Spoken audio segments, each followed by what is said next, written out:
সময় খুবই অল্প আমাদের নিজের রাজত্ব এরই মাঝে অটুট বন্ধুত্ব খুঁজে পাবে নিজেকে 9.5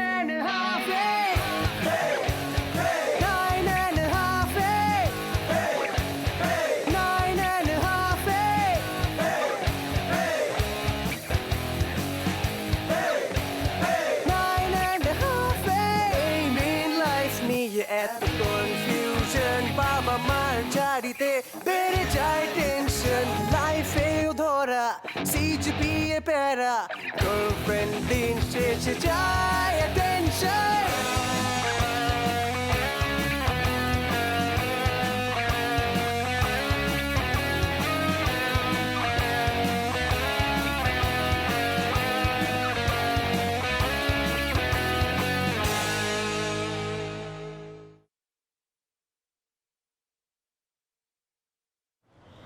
আচ্ছা এলভিন, আমার প্রশ্নটা হলো যে আমি তোমার দুই বোনের মধ্যে আসলে আমি কার, তোমার না মাইনি? তোমার লজ্জা করতেছে না? তুমি এই কোয়েশ্চেনটা আমাকে করতেছো? আশ্চর্য, তুমি কি সব ভুলে গেছো? এই যে তুমি সৌমিকের সাথে মারামারি করলা, সৌমিক তোমাকে মারলো, তুমি সৌমিককে কিডন্যাপ করলা, সৌমিক আবার তোমারই কিডন্যাপ করলো, মানে এত কাহিনী, এত ঝগড়া ফ্যাসাদ, এগুলো কিসের জন্য করছো? আমাকে পাওয়ার জন্য না? আর সেই তুমি এন্ড অফ দ্য টাইম আমাকে এসে জিজ্ঞেস করতেছো যে তুমি আসলে কার? আসলে ঝগড়া ফ্যাসারটা তো আমি করছি, কথাটা ঠিক আছে, কিন্তু কাহিনীর উৎস কিন্তু তোমার কারণেই। তোমার জীবনে শ্রমিক ব্যাক করার পরে আমার সাথে এনগেজমেন্টটা ভুলে গিয়ে মাঝে মধ্যে ওইখানে ব্যস্ত সময় পার করেছিলে, হয়তো তুমি এখন মনে করতে পারতেছো না, আমার মনে আছে। আমার সবই মনে আছে। এই কারণে আমার প্রশ্নটা জাগছে যে তুমি আবার তোমার ছোট বোনের কারণে আবার স্যাক্রিফাইস করে দাও কিনা, কারণ আমি তো তোমাকে ভালোবাসি, আমি চিন্তিত এই ব্যাপারটা নিয়ে, এই জন্যই তোমাকে প্রশ্নটা করলাম। ছোট বোনের জন্য স্যাক্রিফাইস করার কোনো মানেই হয় না। সবচেয়ে বড় কথা হচ্ছে কি জানো, এখন এই বর্তমান নিয়ে চিন্তা করো। বর্তমানে কি হচ্ছে জানো, কি ঘটতেছে?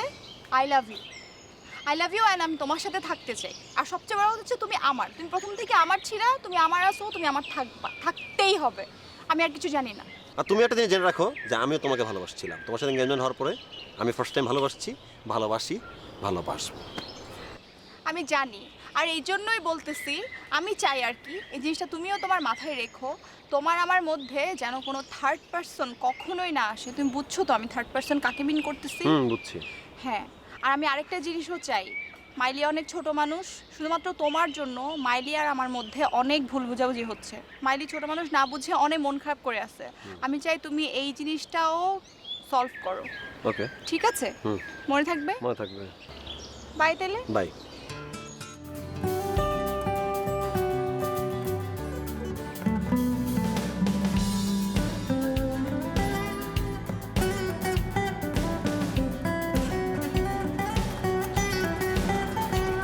আই লাভ ইউ তো। আমিও তো তোমার ভালোবাসি। পারলে আরেকটা কাজ করো, সেটা হচ্ছে তোমার আব্বা আম্মাকে অ্যাজ সুন অ্যাজ পসিবল আমার আব্বা আম্মুর কাছে আরেকবার পাঠাও। ঠিক আছে? ঠিক আছে। ওকে? ওকে। মনে থাকবে? মনে থাকবে। থাকো। দোস্ত কাঁদতেছিস কেন? দোস্ত আমি কিছু করছি? দোস্ত আমি ভুল করে থাকলে আমার মাফ করে দে। দোস্ত আমাকে বল, দরকার হলে আমার মার। দোস্ত কি হয়েছে দোস্ত, বল না, আমি তো তোর বন্ধু। দোস্ত দোস্ত আমাকে না বললে কাকে বলবি? দোস্ত বল না।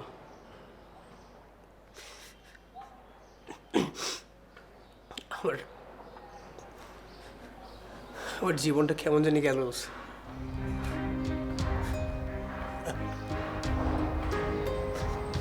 শুরু থেকে আজীবন এই রং নিয়েও বাস খাইতেছি। সবাই আমি কখনো জাতির জীবন কাটাইনি, সবসময় ভুল রাস্তায় ছিল। আমি তোর সাথেও বাজে মজা নিয়ে আমাকে মাফ করে দিচ্ছি। আমি সব ছেড়ে দিলাম। আমি আমি কার জিনিস দেখা ছিল, আমি নামাজ ধরলাম, তুই আমার কাছে এটা দিবি কি হলো? ও ছেড়ে চলে যাচ্ছে। আমি আমার আম্মু সবসময় বলে জীবনে কারো কাছে মাথা নত করবি না। দোস্ত আমি ওর পায়ে পড়ছি, পায়ে পড়ছি ওর। আমি আমার বিপদের সময় তুই ছিলি একমাত্র, যদিও কেউ বুঝলো না, অভিক পর্যন্ত নাই। দোস্ত তুই এভাবে ভেঙে পড়িস না দোস্ত, আমি আছি তো দোস্ত, আমি তো তোর সাথে আছি, আমি তো যাইতেছি না, আমি তো আছি। দেখ তুই আমার সাথে কত মিসবিহেভ করছস, কতবার তুই আমাকে ধাক্কা দিয়ে বের করে দিস, আমার বকছস, ঠিক আছে, ইনসাল্ট করছস। আমার বাসায় তুই একটা দিন যাওয়ার তুই প্রয়োজন মনে করস নাই, যে আমার বাসায় একদিন তুই যা। আমি প্রত্যেকদিন আসতাম তোর বাসায়, কেন আসতাম? লাভ করি তোরে, ভাই মনে করি, তোর বন্ধু হইলে কি হয়েছে, আমি তো তোর ভাই। মানে আমার জন্য তোর একটু ফিল হয় না? আমি তো তোর সাথে আসি দোস্ত, দোস্ত আমি যাবো না, আমি তো আসি। মাফ করে দে দোস্ত তুই এভাবে মাফ চাইস না দোস্ত, দোস্ত তুই এভাবে চাইস না দোস্ত, আমি আসি তো, আল্লাহ তোর জন্য ভালো কিছু লিখে রাখছে দোস্ত, তুই এভাবে কাঁদিস না দোস্ত।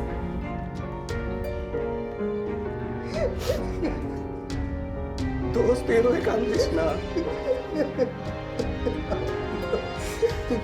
তুই রেন, তুই আমাকে নিয়ে ভাই চিন্তা করিস না, বুঝছিস? তুই দোস্ত তুই আমার নিয়ে চিন্তা করিস না দোস্ত। আমি জীবনে ছোট বড় বড় কষ্ট পেয়েছি, বুঝছিস?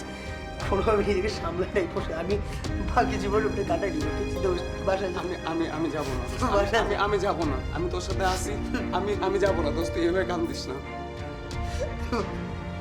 দোস্ত, আমি তোরে ছেড়ে যাবো না দোস্ত, তোর জন্য ভালো কিছু আছে, আমি বলতেছি।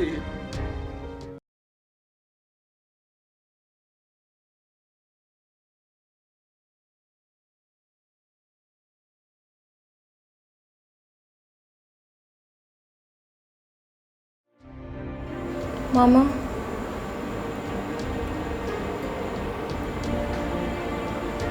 আমি আজকে তোমাকে একটা কথা বলতে আসছি।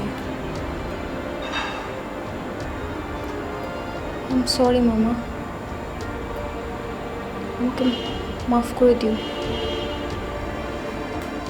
আমি আজকে যে কাজটা করতে যাচ্ছি, আমি জানি তুমি, বাবা মা, তোমরা কেউ আমাকে ক্ষমা করবে না কখনো, কিন্তু ছাড়া আর কোনো পথও তো তোমরা আমার জন্য বাকি রাখো না। আমার কিছু করার নেই মামা, আমার আর কোনো অপশন নেই, যে আমার এটা করতে হচ্ছে। তোমার আর শাওনের মধ্যে আমার একজনকেই চুজ করতে হবে। আমি শাওনকেই বেছে নিয়েছি আজীবনের জন্য।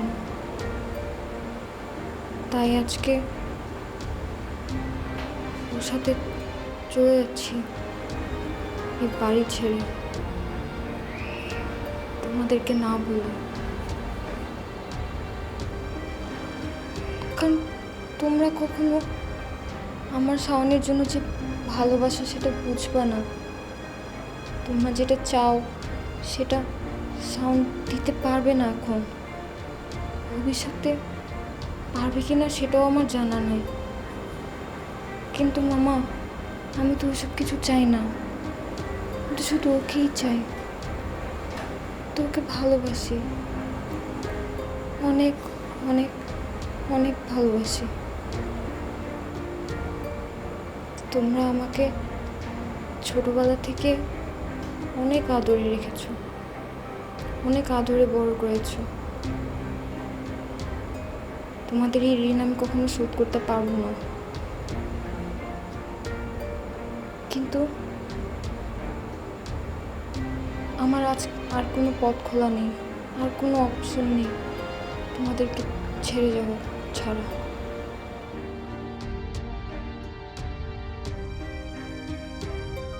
করে দিও মামা, ভালো থেকো।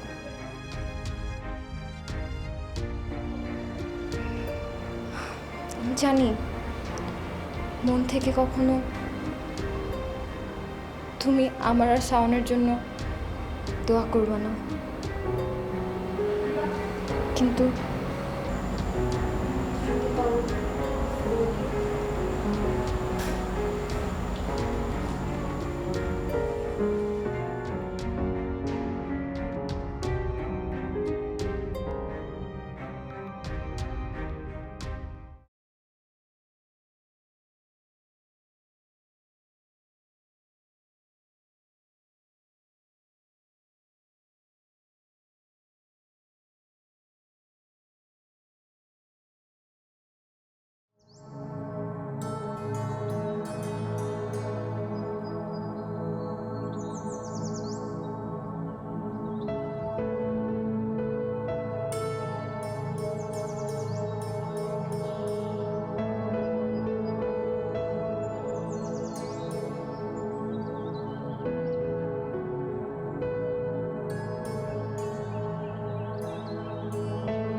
কি করস? ভাইয়া কিছু না, আমি এমনি আমার কাপড় গোছাচ্ছিলাম। আর ভাইয়া তোমার শব্দের কি হয়েছে? তুমি আমাকে চুন্নি কেন রাখলা? কোনো ভাইকে কোনো বোনকে চুন্নি বলে ডাকে? চোরের মতো কার্যকলাপ করে কি চুন্নি কইব না, তাই কি কইব? চোরের মতো আমি আবার কি করলাম? আমি তো এমনি আমার কাপড় চোপড়গুলো গোছাচ্ছিলাম। পলানে ধান্দা করতেছস না? পালানোর? আমি কেন পালাতে যাব ভাই? আমি কোথায় যাব বলো? আমি কোনো পালানোর ধান্দা করি নাই। বিশ্বাস নাই, কারোর উপরে আমার বিশ্বাস নাই। পৃথিবীর সব কিছুর উপর আমার বিশ্বাস উঠে গেছে। আমার ছাদের উপর থেকে বিশ্বাস গেছে গা, এই ঘরের থেকে আমার বিশ্বাস গেছে গা। ছাদের বিশ্বাস মানে? সেটা তোমার জানতে হবে না। ছোট আছো, ছোটর মতো থাকো। এই পলানের ধান্দা বন্ধ করো, এটা পুরো মাথার থেকে বের করে ফেলো। না ভাই, আমার কোনো পালানোর ধান্দা নেই। আমি এমনি আমার কাপড় গোছাচ্ছিলাম। যদি এই পলানের ধান্দা থাকে,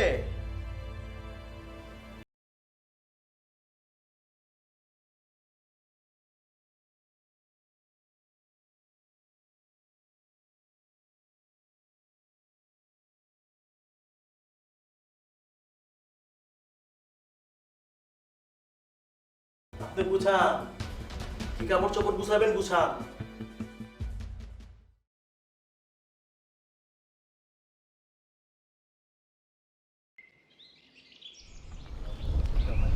একটা বলবি এলভিন আর মাইন তোমাদেরকে ডাকছি নিজের কথা। তোমরা কি কোনো সিদ্ধান্ত নিতে পারছো যে কে আমাকে বিয়ে করবে?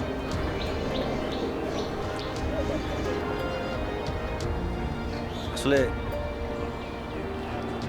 আমি অনেক ভেবে দেখছি, তোমরা একই বাসায় থাকো, তোমরা দুজন আপন বোন, তোমাদের রক্ত সম্পর্ক। আমি একটা বাইরের লোক, হাসি ঠাট্টা করছি, মজা করছি, তোমাদের সাথে সম্পর্ক ভালো হয়েছে, আমরা ভালো ফ্রেন্ড ছিলাম। তোমরা একটা জিনিস ভেবে দেখো, তোমরা একই বাসায় থাকো, তোমরা দুই আপন বোন, তোমাদের রক্তের সম্পর্ক। আর আমি কিন্তু সাধারণ একটা বাইরের ছেলে, আউটসাইডার, বাইরে থাকি। আমার জন্য তোমাদের সম্পর্কে সমস্যা হবে, তোমাদের মানে মারামারি করবা, ঝগড়া করবা, সেটা আমি কখনো চাই না। অবশ্যই আমরা ভালো সময় পার করছি একসাথে এবং ভালোবাসছি, মিথ্যা বলতেছি না, ভালোবাসছি। তোমার হাত দাও, দাও আমাকে।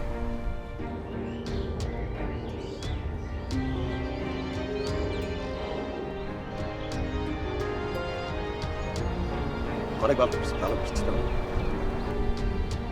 আমি তোকে ভালোবাসছি অনেক অনেক। মনে থাক, আমি আর অনেক ফাইজলামি করছি তোমার সাথে, কিন্তু ভালো ফ্রেন্ড মনে করে করছি। কখনো খারাপ ভাবে নিও না, আমাকে কখনো ভুল বুঝো না। আমি খারাপ মানুষ না, আমি তোমাদের কখনো কষ্ট দিতে চাই না। আমার জন্য তোমরা দোয়া করবা, কখনো আমার আমার নামে গালি দিবা না নিশ্চয়ই। আমি জানি তোমরা ভালো মানুষ, তোমরা দুই বোন, আমাকে কথা দাও তোমরা সবসময় একসাথে মিলেমিশে থাকবা। আমি তোমাদের কখনো ডিস্টার্ব করবো না। আর শোনো, জীবন খুব সহজ সরল একটা ব্যাপার, জীবনে বেঁচে থাকতে হয় আনন্দ করে, এইটুকুই। এত জটিল করার দরকার নেই। এই ছোট ছোট বিষয় জটিল করতে হয় না জীবনকে। আমি তোমাদের কষ্ট দিতে চাইনি কখনো। তোমরা দুইজন কখনোই কষ্ট নিয়ে বাঁচবা, মিলেমিশে থাকবা, কারোর জন্য কখনো ঝগড়া বিবাদ করবা না, জটিল করবা না জীবনটাকে। জীবনটা খুব সুন্দর, আমার জন্য হবে না। তোমরা তোমরা ভালো দেখো, ভালো দেখো সবাই।